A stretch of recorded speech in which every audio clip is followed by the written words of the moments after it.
있잖아요. 그래서 이게 산자부에서 나온 산업통상자원부에서도 기술혁신형 중소기업 연구인력 지원사업 공고, 네, 이런 부분이 있어요. 그래서 제가 지금 컨설팅 하는 기업에서도 이 연구전담 요원을 구하기가 좀 어려워 하더라고요. 그래서 제가 이거를 혹시나 해서 한번 여쭤봤는데, 이렇게 답변을 하셨어요. 여기 고경력 연구인력 지원해주는 거는 이게 인건비가 너무 비싸서 아무리 여기 뭐 추가적으로 뭐 이런 걸 지원해줘도 감당이 안 된다고 그렇게 얘기하시더라고요. 그래서 이분들이 보통 그 경력자가 여기 지금 안 나오네. 여기 밑에. 네, 여기 있네. 지원 인력, 기업, 공공기관, 연구 대학 등 연구 경력이 학사 10년, 석사 7년, 박사 3년 이상인 자인데 여기 관련되어 있는 사람들이 얘기를 들어보니까 뭐 거의 나이 50 가까이 되신 분들이 이제 뭐 다른 데서 연구 활동을 하기가 어려우니까 이분들을 방출하면서 뭐 말은 뭐 그냥 뭐 자가퇴직 뭐 이런 거겠죠. 어차피 연구기관들도 이거 뉴스에서 보셨는지 아시겠지만 이분들도 계약직인 경우가 상당히 많아요. 우리나라는 연구하는 사람의 대우가 잘 안 돼 있어요. 예. 저도 고등학교 때는 연구소에서 일하는 연구원의 모습을 좀 꿈꿨어요. 그런데 현실상 우리나라는 좀 연구 인력에 대한 지원, 어떤 지식 관련, 어떤 정보 전문가, 정보 전문가 이런 분들에 대한 부분이 처우가 굉장히 열악해요. 참, 그런데도 불구하고 이렇게 참고 그런 연구 경력 이런 분들이 많으신 분들이 이렇게 대한민국에 그나마 뭐 하겠다고 이렇게 있으신 거 보면 우리나라 사람들은 참 애국하시는 분들이 많은 거예요. 그죠? 예. 정부 비판. 제가 정부 비판 말이 나와서 제가 하나 더 하면 우리나라는 그 판매 유통 구조 이게 좀 아직도 후진국이에요. 예를 들면 왜 여러분들 이제 연말 조만간 있으면 다가오잖아요. 이제 12월 달. 네. 그래요. 이제 좌파라고 합시다. 나 이제 좌파 아니라고 얘기해도 안 믿는데.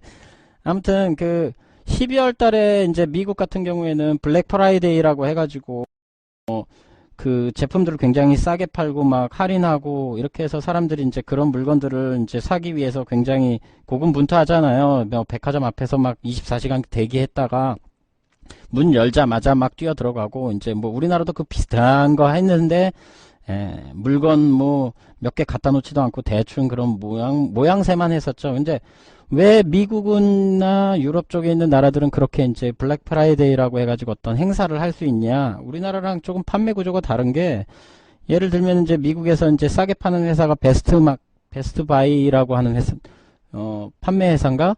이런 회사들이 물건을 판매할 때 이 회사들은 대리 판매를 하지 않고 직접 판매를 해요. 무슨 말이냐면 제조업체에서 물건을 직접 구매를 해서 그 물건을 자기네들이 이익을 붙여서 이렇게 판매를 해요. 그러니까 그 물건이 나와서 신상일 때는 적정 이익 수준을 이제 책정해서 물건을 팔다가 만약에 재고로 남으면 그걸 계속 떠안고 가지면 결국 기업의 손해이기 때문에 연말에 그걸 현금화를 하는 게 그 기업들한테 이득이 되거든요. 그리고 연초 되면은 굉장히 작은 부분이 많이 필요하고 하기 때문에 왜냐면 새해 들어서 여러 것들을 이제 기업들이 기획하고 새 상품에 대한 것들은 아이디어를 내 가지고 홍보도 하고 이런 부분에 대한 비용들을 뭐 어디서 구할 수 있는 게 아니잖아요. 그럼 기업에 현금이 많아야지 이제 투자도 하고 이런 부분을 계획할 수 있는 건데 그래서 이제 그 기업들은 제품을 살 때 예를 들면 삼성전자에서 어떤 이번에 나온 신형 핸드폰 노트 7을 만약에 이제 그 베스트 바이에서 만약에 판다 그러면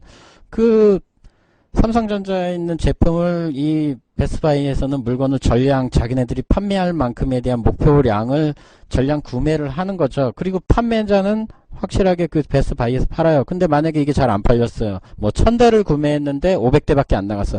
그러면 연말에 500대를 계속 재고로 떠안고 있어봐야 창고비 들고 보관하려고 하면 또 잘 보관해야 되잖아요. 보관비 들고 뭐 이것저것 비용들이 너무 많이 들어요. 또 왜 그거 창고에다 갖다 놓으면 관리해야 되잖아요. 왜 누가 훔쳐가면 안 되잖아요. 그 회사 물건인데. 그러면은 그거 비용을 떠안고 계속 창고를 유지하는 것보다는 그 물건을 다 팔아서 창고를 비우고 다른 물건, 내년에 팔 물건들을 다 그걸 새로 채워서 새로 판매할 물건들을 계속 회전시켜야 이게 선순환이 되는 거기 때문에 연말에 이 물건들을 창고에다 가둬놓는 게 아니라 백화점이나 뭐 여러 판매 루트를 통해서, 물론 걔네들도 이제 제한적인 루트로 풀지만 그 자기네들 사이트나 어떤 그 마트에서 어떤 그런 자기네들이 이제 거래처 있는 데에서 그 한정 물량을 팔아요. 그렇게 해서 연말에 저렴하게 팔 수 있는 이유가 그 물건이 신상으로 나왔을 때 이익만큼은 아니라도 저렴하게 팔아도 그거 현금화하면 제조 비용 이상으로 자기네들이 물건 가져온 것보단 이득이기 때문에 그렇게 판매를 해요. 그래서 우리나라는 근데 대리 판매죠. 예를 들면 백화점에서 우리 뭐 마찬가지로 지금도 마찬가지죠. 통신사에서 뭐 물건을 팔아도 그 제조사에서 그 물건에 대한 이상이 생기거나 하는 부분이 있으면 대리점에서 그거를 재반품을 받지 않잖아요. 그걸 어디서 받아요? 삼성전자에 가서 받아야 되는 거잖아요. 그게 대리 판매거든요. 그러면 이게 유통구조가 이렇게 투명하지가 않은 거예요. 이게 몇 개가 들어갔고 몇 개가 재고로 남아있는지가 이게 연결이 안 되는 거죠. 왜냐면 누가 판매자가, 이게 소유자가 대리로 되어 있기 때문에 그런 부분이 우리나라는 좀 안 좋은 것 같아요. 예를 들어, 하나 더 생각나서 말씀드리면 백화점 같은 데서도 제가 우리나라 그 명품 백화점 어디야, 거기. 그 백화점 이름이 기억이 안 나네. 왜, 삼성현대 말고 왜 그거 있잖아요. 갤러리아. 갤러리아 백화점에서도 제가 한 3개월, 4개월 정도 일했거든요. 예, 네. 예, 별풍상당님, 네, 초콜릿 10개 감사합니다. 거기서도 한 3, 4개월 일했을 때도, 거기 제가 아는 학교의 선배님 와이프가 디자이너예요, 디자이너. 디자이너인데 저거를 해요. 코트 있잖아요, 코트. 명품 코트 이런 것들을 디자인해 가지고 납품을 하는데 그 갤러리아 백화점에다가 이제 걸어 놓죠. 옷을 뭐 한 200벌 가까이 이렇게 걸어 놓는데 그 물건을 팔면 그 매장 사용료 내야 되고 그 갤러리아 백화점 안에 있는 가게에서 물건을 판매하고 있기 때문에 거기 그 가게에 있는 직원도 소속은 갤러리아 백화점이라고 해놓고 실상은 다 그 가게에 이제 임대를 한 거죠. 백화점의 한 공간을 임대한 그 사장님에서 월급을 주고 관리를 하게 되는 이상한 구조로 되어 있는 거죠, 우리나라는. 그래서 거기서 물건을 판매하면 굉장히 비싸요. 뭐 제조원가 해봐야 뭐 한 30만 원인데 판매가는 뭐 200만 원 뭐 그렇게 해요. 그래도 뭐 명품 백화점이니까 이제 잘 사시는 분들이 이제 그걸 구매를 하죠. 그러면 그거에서 매장 사용료 내야 되고 수수료죠. 그러니까 백화점 수수료라고 하는 부분 내야 되죠.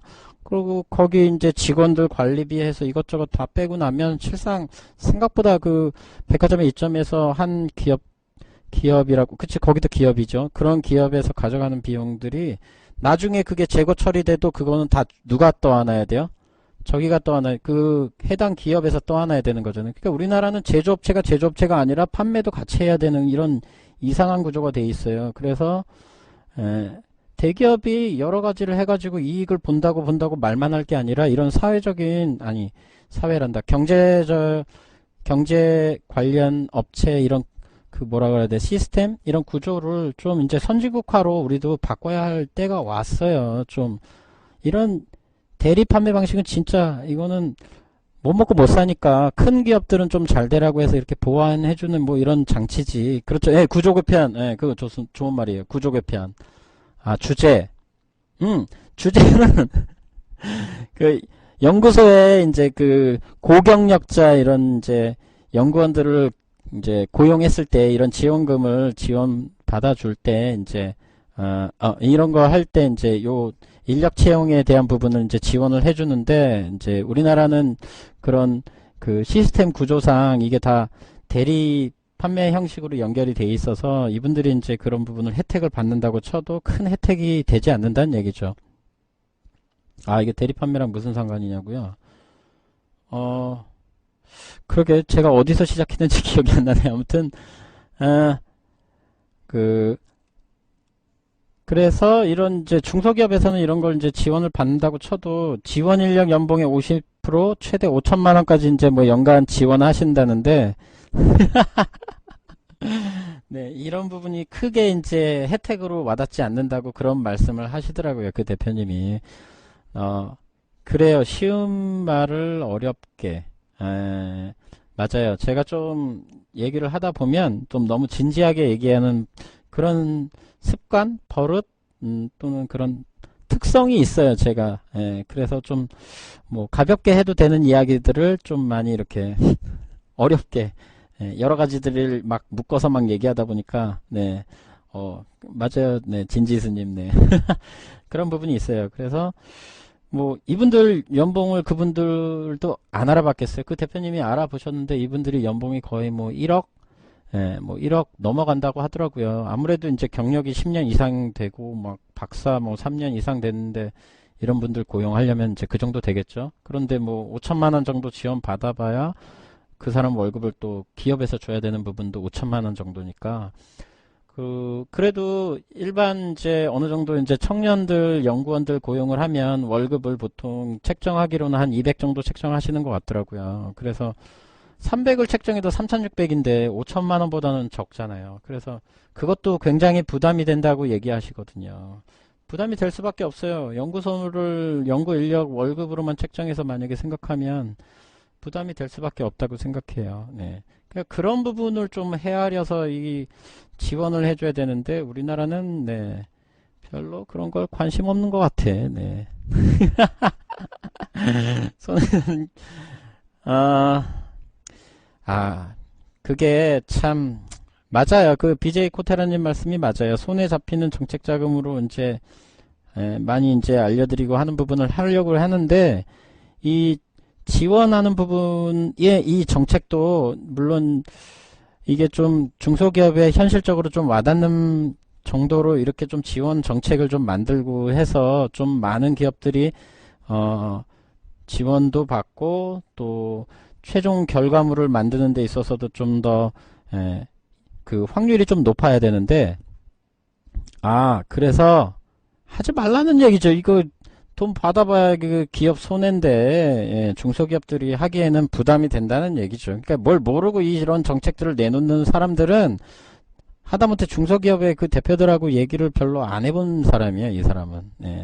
그리고 우리나라의 정책 그 뭐냐 제가 그 상반기 때 중소기업진흥공단 중소기업진흥공단에서 아니죠. 기업부설 연구소는 하셔야 돼요. 그거를 피할 수가 없어요. 네. 연구소가 없으면 할 수 있는 부분이 없어요. 왜냐면 그게 평가에 들어가기 때문에, 기업부설 연구소는 설립을 어쨌든 저쨌든 하셔야 되는데, 이런 그 연구인력 지원 사업으로 하지 마시고, 이거 말고도 다른 거 많이 있거든요. 뭐 예를 들면 여성과학기술진흥협회인가?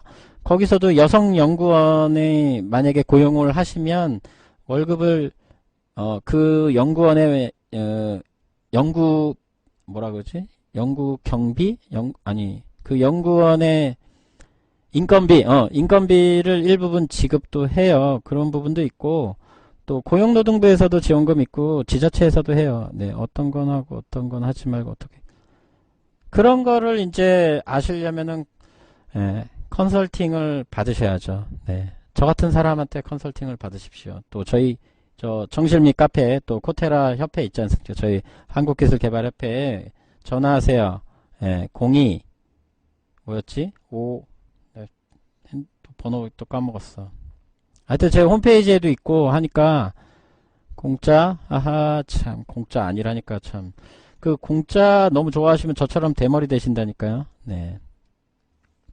02 572-8520 전화하세요. 전화해서 오픈 공개된 것들은 대부분 무료로 또 지원도 해드리고, 그리고 저희 또 정실미 카페에 보면 왼쪽에 무엇이든 물어보세요. 라는 이제 그 부분도 있으니까, 거기는 뭐, 그냥 카페 회원 가입해도 작성할 수 있으니까, 거기다가 의뢰를 하셔도 되고, 그리고 왜냐면 어떤 건이라는 게 너무 많아요. 어떤 건 하지 말고 어떤 건 해야 되고 하는 부분이 너무 많기 때문에 그거를 일일이 구분해서 말씀드리기가 어렵고 또 기업에 따라서 또 상황이 다르기 때문에 그 기업에선 해도 되고 안 해도 되고 하는 거에 대해서 좀 다르기 때문에 말씀드리기가 어려워요. 네.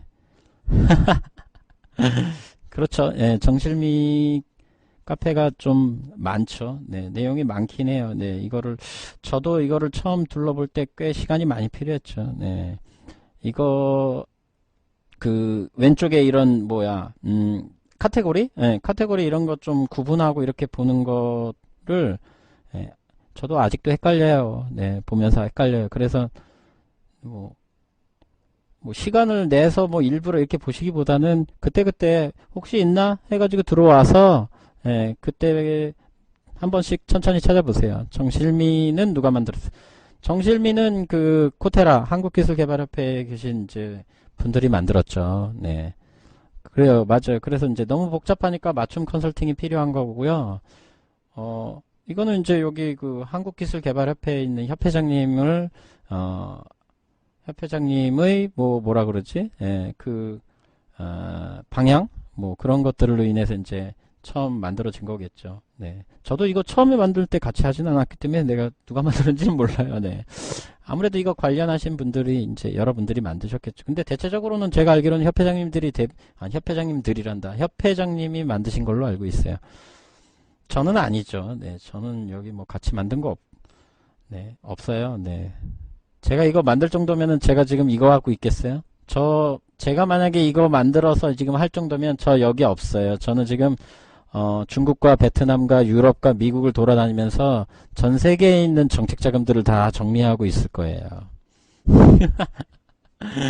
말해놓고도 조금 너무 허황된 꿈인지는 모르겠지만 해외 제가 개인적으로 생각하는 거는 우리나라가 지금 올해 제가 7월인가 6월에 국제기술협력 사업 관련해가지고 설명회를 갔었는데, 거기에서 설명회를 들어보니까 앞으로 중기청에서도 이제 많은, 어쩔 수 없는 거예요. 방향이. 우리나라는 수출을 해야 되는 부분이기 때문에 해외하고 기술협력하거나 또는 제휴를 한다거나, 그리고 또 하나 오늘 뉴스 나온 것 중에 해외 구매 조건부 사업 같은 경우도 마찬가지지만 해외랑 협력해서 하는 부분들을 많이 권장하고 많이 지원해요. 하다못해 수출입은행이나 말이 수출입은행이지 알고 보면 수입은 없어요. 거의 없어요. 다 수출은행이에요. 얘네들도.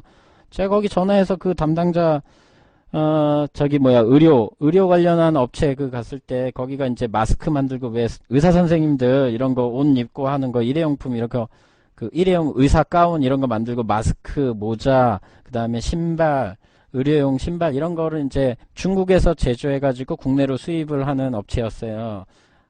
이 업체가 이제 한 이유가 메르스 있잖아요. 메르스 때문에 메르스에서 확산된 이유가 삼성 거기 병원에서 확산된 이유가 그거를 수술복 재사용하는 거에 대해서 거기서 이제 병균이 얼마 가지고 이제 감염된 경로도 있다고 하더라고요. 그래서 이제 업체가 이제 그런 거에 대한 의뢰를 받아서 서울 수도권에 있는 일부 병원들, 큰 병원들이죠. 이름 있는 조금 중견병원이라고 해야지. 예, 대형 병원은 아니고.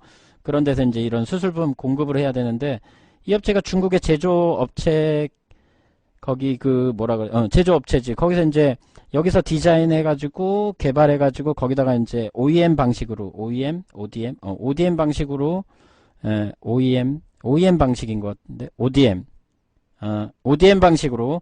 그래서 그거를 이제 들여오려고 하는데 컨테이너 하나당 수입이 2억 원인가 그랬어요.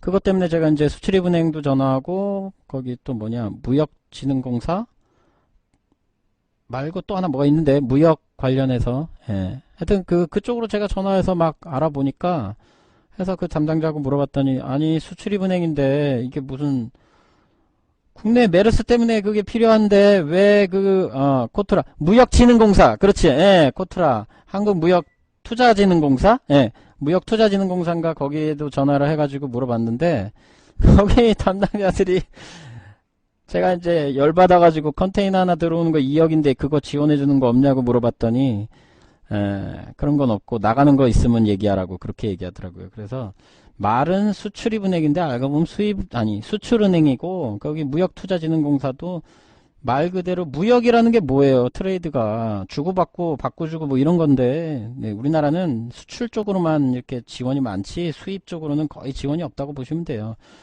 또 수출 나가서 그거 대한무역이었구나. 한국무역이 아니고. 예, 대한무역투자진흥공사 거기 전화해서 거기도 물어보니까 만약에 그 물건이 수출되는 부분이면은 뭐 해줄 수 있는 부분이 상당히 많더라고요. 뭐 미리 선적하는 거에 대해서 뭐 LC 뭐 그 레터 오브 크레디트랑 그 LC 선적 뭐 그런 것도 지원해주고 또 해외 나가서 물건에 문제가 생기는 부분에 대해서도 일부 보험 지원도 해주고 뭐 이것저것 지원해주는 것도 많고 융자도 또 지원을 해줘야 저리더라고요. 뭐 1%인가 2%인가 그렇게 이제 저리로 지원해주는 융자도 있고 그런데 그래서 맞아요. BJ 코테라님 수입하는 거 지원하는 건 없어요. 제가 자세히는 더 막 못 찾아봤어요.